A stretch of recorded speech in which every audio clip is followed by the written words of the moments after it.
কবিতার নাম কেউ এলো না আমার জীবনে, লিখেছি আমি টিআর ফাহিম।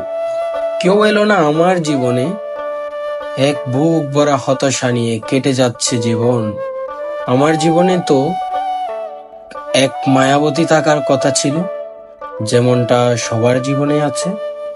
পৃথিবীতে একমাত্র হয়তো আমিই আছি যে কারো অপূর্ণতার গল্প হয়ে। আচ্ছা, তোমরা কেউ কি আমাকে একটু ভালোবাসতে পারো? সময় দিতে হবে না, একটু কেয়ার করলেই বাস হয়ে যাবে।